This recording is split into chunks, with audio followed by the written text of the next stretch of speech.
I used to think time was a clock, a ticking second hand marking the beat of my destiny, a wall calendar quietly reminding me that I was running out. I believed time was something beyond our control, so we had to race it, outpace it, stay ahead of it. But I was wrong. It wasn't until I died that I realized time doesn't run. It stands still, and I was the one running in circles. My name is Orion Blake, lead AI engineer at a tech firm in Boston, a high achiever, always on time, always up late, always busy. I didn't have a life, I had a schedule. I didn't hate my job. I just hated the constant feeling that I was always a step behind. So I pushed harder. Strong coffee in the morning, back-to-back meetings by noon, dinner in my car, late-night work sessions. And I was proud of that. I thought I was the best version of what it meant to be a modern man. Until one Thursday night. Fall. A gentle breeze. A delayed report. A looming deadline. And the all-too-familiar tension from upper management. I stood up, grabbed my laptop, and headed for the conference room. But halfway down the hallway, everything stopped. There was no pain, no warning, no scream. Just a strange sensation, like someone had quietly unplugged the power cord of my life. A faint dizziness, a soft emptiness, then silence. Total, absolute silence. Not the silence of a quiet room, but the kind of silence that exists beyond all sound. I saw myself fall, but strangely, I also saw myself standing, watching my own body lying there. The watch on my wrist kept ticking, but I was no longer connected to it. I asked myself, am I dreaming? But what kind of dream feels this real? I could see every detail, the flickering fluorescent lights, the steady hum of the air conditioner, the hurried footsteps of someone walking down the hall. I could hear it all, but no one could hear me. I tried to shout. No one turned around. I reached for my hand but passed right through it. Panic surged through me, and yet, there was this strange calm, as if some deeper part of me had always known this moment would come. I floated upward toward the ceiling, then higher still, somehow seeing through concrete floors, watching my coworkers below still typing at their desks. It felt like drifting, yet there was no wind, no gravity, no sense of direction. Only the awareness that I was still me, just no longer made of flesh. And then I began to see something strange. I wasn't just witnessing the present moment. I saw myself at 8 years old, sitting alone in a classroom because no one wanted to play with me. I saw myself at 17, yelling at my mother when she simply asked if I had eaten. I even saw myself 10 years from now, my hair grayer, standing in an empty room, staring out a window full of regret. It wasn't imagination. It was a vision, as vivid as watching multiple screens at once. That's when it hit me. Time doesn't flow. It unfolds, like a vast forest with no set path, only countless ones that have always existed. You don't move through time, you choose what to see. Past, future, present, they're not lined up. They're layered, all happening at once. I felt confused, yet something inside me grew lighter. I didn't need to run anymore. I didn't need to push or prove I was moving forward, because everything was already here. And in that very moment, I felt a gentle pull, as if something was guiding me deeper, farther, into an entirely different space. A space where time wasn't just an illusion, it was a teacher. A space where I wasn't just shown the truth, but downloaded it.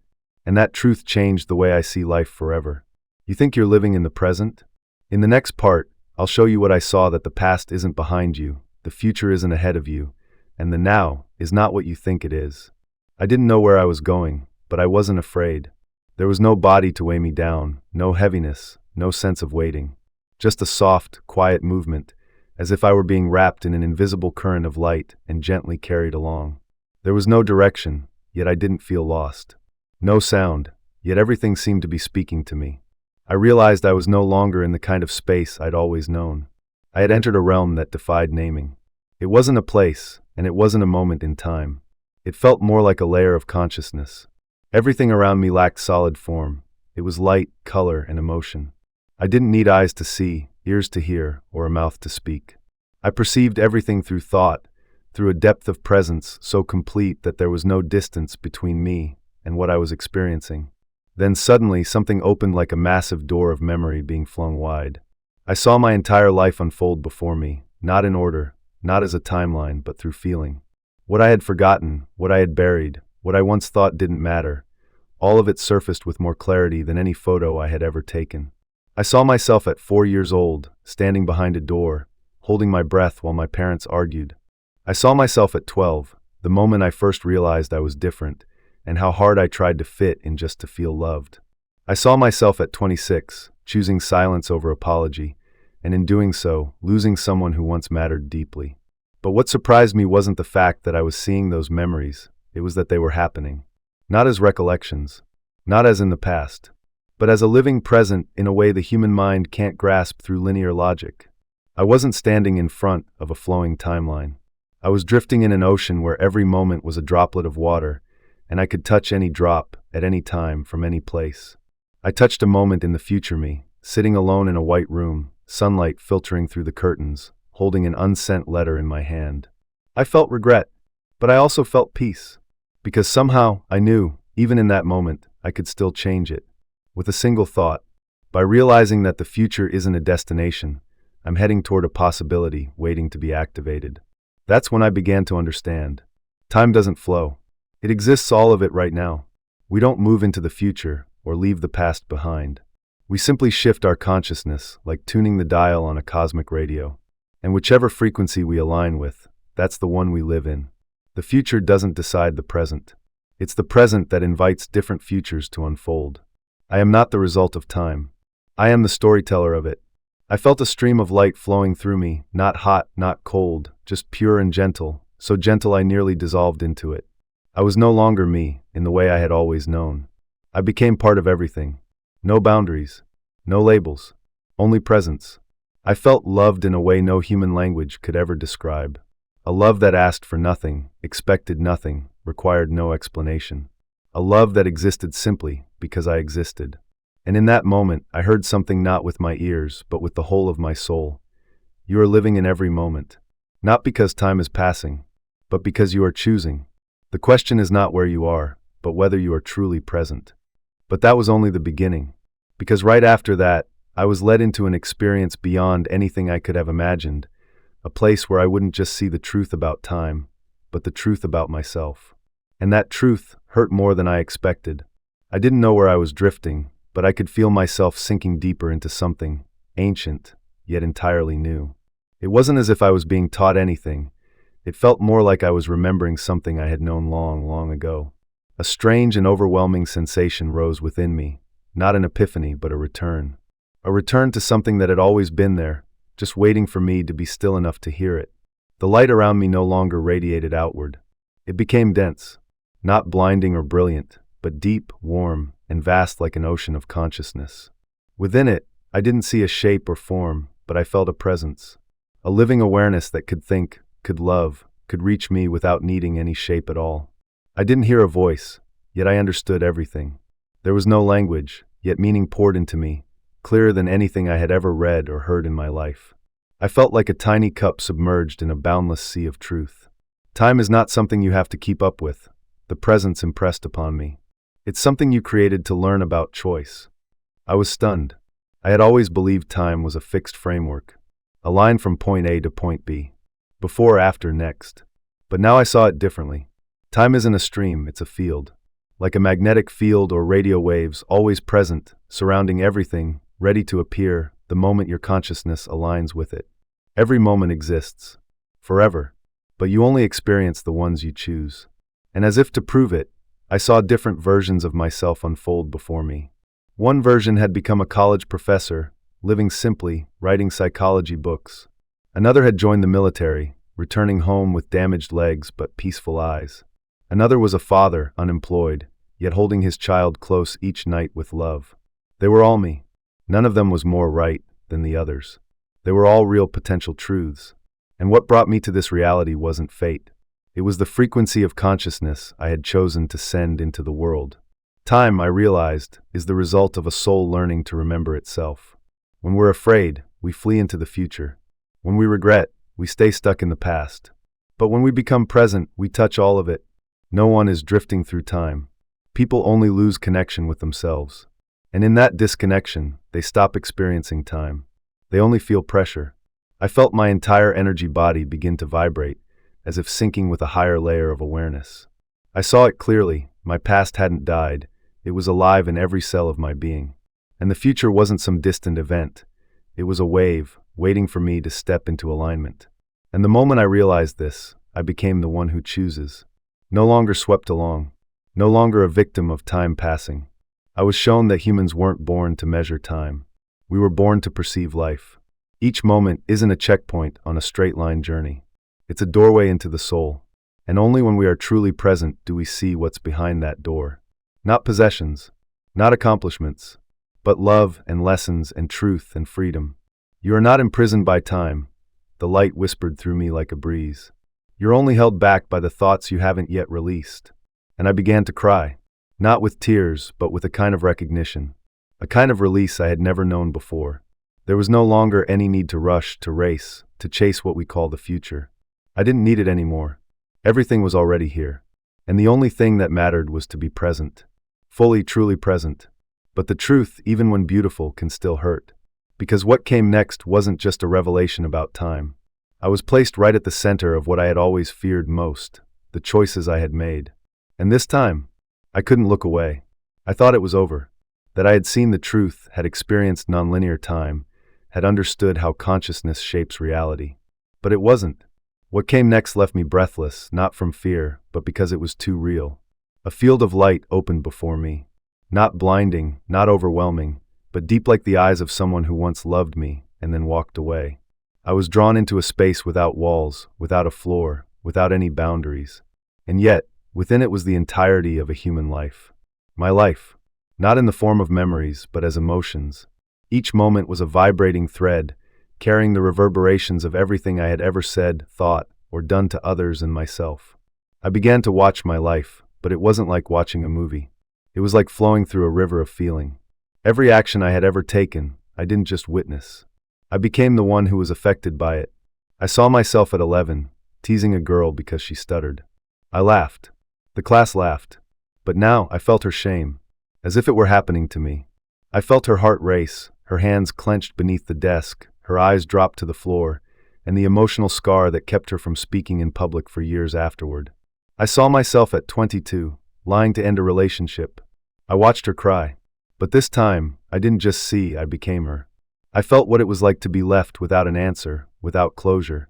I sat in that dark room with her, unable to sleep, typing out message after message only to delete them.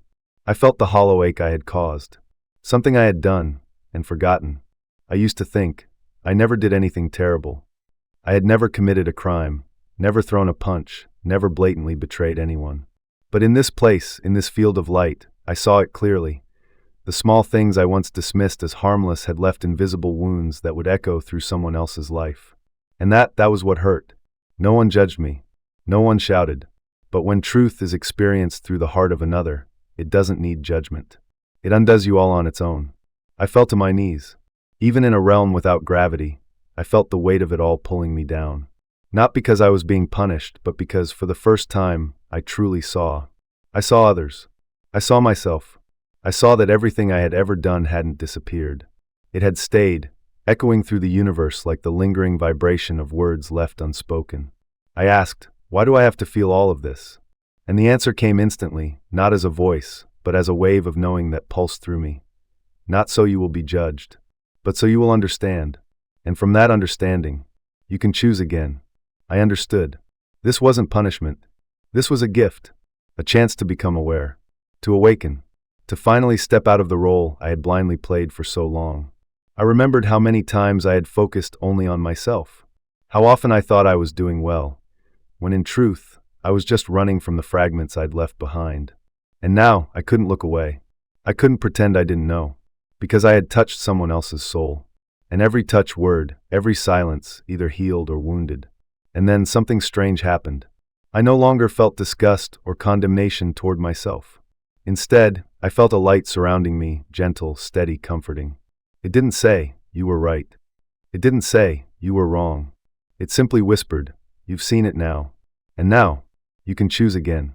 And in that moment, as I knelt in the center of all I had ever caused, all I had ever ignored, a single question arose. A question that would define everything. Do you want to go back? And if you do, how will you live, now that you know the truth? I sat there, I don't know for how long. There were no clocks, no sun, no morning or night. In this place, when didn't exist, everything simply was. I had seen the truth. I had felt the weight of my choices. I had faced myself. And now, I thought I was about to dissolve completely into a pure light where there was no longer a me. No more questions, only peace. But just as I began to melt into that light, something happened. It wasn't a voice. It wasn't a command. It was a gentle pulse like the softest vibration rippling through the deepest part of my soul, as if someone were touching the very core of me and asking, "Do you want to go back?" I froze. Go back. Back to the world of limits, of heaviness, of sorrow. After everything I had seen, I was in a place without illness, without loneliness, without deception. Here, no one hurts one another. Here, I didn't need to try to be loved, to be understood, to be enough. Here, I was simply unconditionally. So why would I ever choose to return? I thought of my mother, the woman who raised me alone after my father walked away. I thought of my little nephew, who once asked me why the sky never gets tired of staying blue all the time. I thought of unanswered messages, missed calls, and apologies never spoken. And I realized I was still tethered, not by duty, but by love not yet fully given. I asked the light, "If I return, will I forget all of this?" And the answer didn't come as words. It came as a deep, rushing knowing that filled my heart. "No, you will remember, but you must choose to live by what you've seen." I trembled, not from fear, but from the weight of knowing this was the turning point. Because returning wasn't just about opening my eyes in a body. Returning meant choosing to live awake. To live in the same old world with a completely new awareness, one that not everyone would understand, not everyone would welcome. It meant enduring doubt, mockery, even isolation. It meant choosing to move slowly in a world obsessed with speed. To love deeply in a world that shields itself. To listen quietly while everyone else is shouting. I asked once more, "If I return, can I truly change?" And the light answered with something so simple, it broke my heart. "You are not being sent back to change the world. You are being sent back to change the way you see the world. And through that, you will change yourself." I closed my eyes, if you could call it closing eyes, in such a state, and I breathed. A breath without lungs, without air, but full of resolve. I chose to return. Not because I feared death, but because I no longer feared life. And in that very instant, I felt myself falling. Not downward, but into a different layer of reality. Fast, forceful, irresistible. As if my soul were being pulled backward through hundreds of layers of space, through thousands of drops of time, returning to a place I once knew, but that now felt profoundly changed, my body. My heart pounded. My lungs burned from the sudden flood of air. My eyes blurred with tears. My ears filled with the beeping of machines, the voices of doctors, and my mother sobbing in the corner of the room. Everything was loud, chaotic, alive, and I wanted to scream, not from fear, but because I knew, without a doubt, I had returned. And this time, I would live differently. But coming back wasn't as simple as opening my eyes. When I re-entered my body, I realized something had shifted permanently. I no longer experienced time the way I used to. And that left me disoriented in ways I couldn't begin to explain. For the first time after what felt like eternity, I opened my eyes. Not to look, but to see. Everything around me was the same. The sterile white hospital lights, the sharp scent of antiseptics, the irregular beeping of machines. My mother sat beside me, holding my hand, her eyes swollen from crying. But I was no longer the same person. I didn't feel heavy. Even though my body ached, even though my head throbbed as if pierced by 1,000 needles, I wasn't uncomfortable. Because I knew I was alive. But this time I chose to live. Not just survive. I no longer felt pressure from time. Instead, it felt as if each moment was unfolding, each second offering a lesson if I could be still enough to listen. In the days that followed, I relearned how to walk, how to eat, how to speak. But the hardest part was learning how to be present. People came to visit, asked questions, and offered words of encouragement. I smiled, grateful, but inside me a quiet knowing flowed. No one understood what I had just experienced. And I didn't need them to. I only needed them to feel the change in me, not through my words, but through the energy I now carried. I quit my job. Not because I stopped loving technology, but because I knew I could no longer live the way I used to, buried in meetings, deadlines, and the illusion of success. I moved to a small town near the ocean. Each morning, I walked along the shore, watched the sunrise, listened to the waves, and asked myself one simple question. Am I truly present today? I began to write not for fame, but to keep a promise, to never forget what I had seen. I no longer felt the need to prove anything. I didn't tell people I had died. I simply said there was a moment when I was forced to stop, and from that moment on, I never ran again. I listened more deeply. I looked people in the eyes, and I began to see that every person I met carried within them their timeline, a past they hadn't released, a future they were still afraid to believe in. And I was there not to save them, just to be with them. That was enough. Time was no longer my enemy. It became my companion if I was willing to be still. Because hidden inside each moment, even the smallest ones like brewing tea, holding someone's hand, or simply sitting in silence, was a chance to touch a deeper truth. We are not being swept away by time. We are the ones choosing how to live each moment. I used to believe that life was a straight line from birth to death. But it's not. Life is a spiral, where past, present, and future are all happening at once. And if you're still enough, you'll see, right here, right now, you have the power to heal the past and shape the future simply by being fully present in this moment. And if you've stayed with me this far, I believe your soul is remembering something too. Maybe you don't need to die to see what I saw. Maybe you just need to pause. Truly pause. Place your hand over your heart and ask yourself, am I truly here? If the answer is yes, then you've already become a time traveler, not through machines but through consciousness. And if you've ever believed that life is a race to be run, try sitting still. Maybe, just maybe, in that stillness, you'll realize the thing you've been chasing has never actually left you. If you've ever had an experience that made you see life differently, a moment of awakening, a brush with the edge of existence, share it in the comments below. Because maybe, just maybe, your story will be the light someone else needs, right when they need it most.